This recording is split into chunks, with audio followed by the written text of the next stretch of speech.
Shawn, you mentioned having the opportunity to go review the film. I'm curious to know, it's always tough after a game because you've had that sideline perspective and you really can't see everything that's going on. After you had a chance to really pour through the film, what were the things that maybe jumped off the page at you that you didn't notice in the moment, positive and things to improve on? Well, the positives, we had 29 first downs and we rushed the ball for 308 yards. That's a positive in that kind of weather condition. And that's something we had to do because of the elements, but very happy with that. Wasn't satisfied with the turnovers. It's something we work on a daily basis to have, 2 fumbles and went for it on 4th and 3. That was my call. Again, the play didn't happen. So that was disappointing. We were 4 for 7 in the red zone and our goal was to be 100%. So those things cannot happen. On defense, I thought we were excellent on 3rd down. We were 11 for 14 on 3rd down. And again, just their attention to detail. That Charlotte can do some things to give you some problems, and our kids have really adjusted on the sideline, made some adjustments, and I was happy about that. And the negatives, you have offsides on 4th and 3, or a kid jumps off sides. There was no crowd noise, so we were telling guys to watch the ball, and he jumps off sides and continues to drive. I believe they scored a touchdown or a field goal on that. So disappointing. And then special teams, we have to get special teams squared away now. And yesterday at practice, that's all we did was special teams, and to get things back on the same page to play App State football. When it came to maybe some of the younger guys, the newer guys in the depth chart, how pleased were you guys? I mean, look, it's a game of mistakes, so you expect those, especially from players that haven't had as many reps. But, were you generally pretty happy with those guys behind, because some of your veterans, because you got so many guys that have played so many snaps on this team? Yeah, I look at the defensive line. You take one bad play from Jordan Earl. He played a great football game. And Hansky Palat, I thought he did very well. T.D. Roof came in, gave us some few quality snaps. We'll get him more in the game. But, overall, I thought our guys did what they're supposed to do. And, we really improved from last year against Charlotte on defense. And now as we're moving on to Marshall, we have our work cut out for us. Last one from me. Obviously Chris Reynolds had a very good game last year against you, especially in the 4th quarter. They really kind of switched gears, went from a running team to a passing team. You guys really smothered the passing game pretty much all day. A couple of tight end lapses where he broke loose, but all in all, you really turned the tables and put a lot of pressure on him.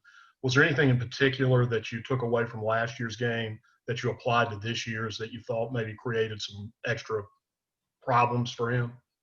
No, I think we just got lined up, and I think we have a very good defensive line, good that can rush the passer. And again, Reynolds is a heck of a football player, and he can extend plays, and you saw that last year. So we just try to keep him in the pocket as much as we could, and know he's going to make a few plays from here, but we had to limit the big plays.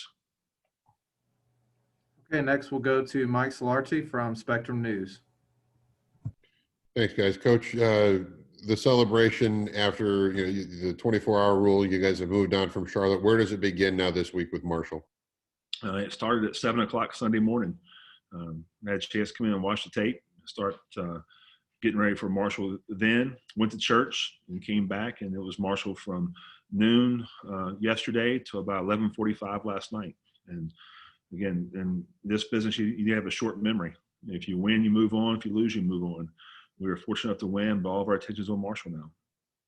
And following up on that, when you look at the tape on Marshall, where does it begin with them? I mean, is it their offense, dynamic defense, the smothering? Where does it start for you guys? I think team speed. I think Coach Holliday's done a great job of creating team speed. They have an outstanding quarterback. I think it always starts with a quarterback. Grant Wells, a kid from my hometown that I know a lot about. He really shined versus Eastern Kentucky. And then their offensive line, I think there are 5 seniors up front. Greg Atkins, who's a guy I'm very familiar with, does a great job with those guys. They play the game the way it should be played. And again, if you can stop the run, they have a vertical passing game. I mean, you look at the receivers, they can straight out fly. They're long, they have length. And we have to be our best.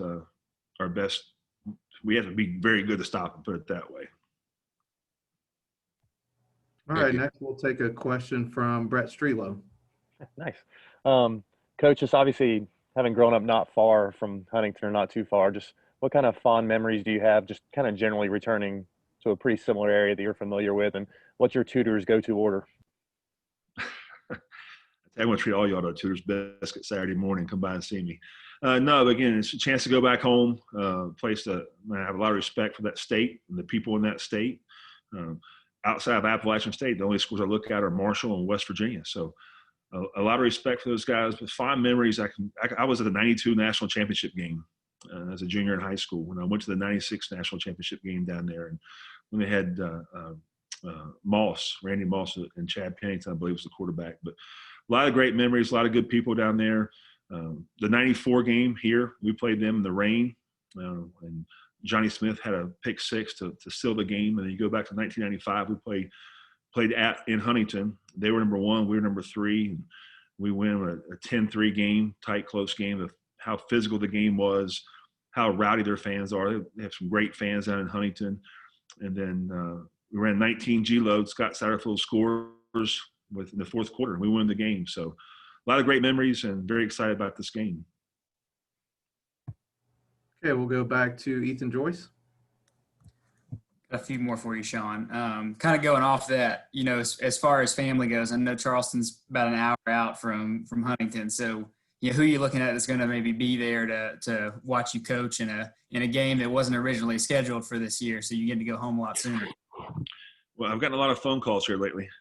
Haven't had a chance to return them, but if I had a ticket for everybody who called me, it'd probably be 40 or 50. So I hope Marshall can give us a few extra tickets to get App Nation in there. So again, it's a great game. I think it's great for college football. I wish we played them year in and year out, just like Charlotte. I think it's great for college football, and both fan bases can drive to both games, and it's the way it should be.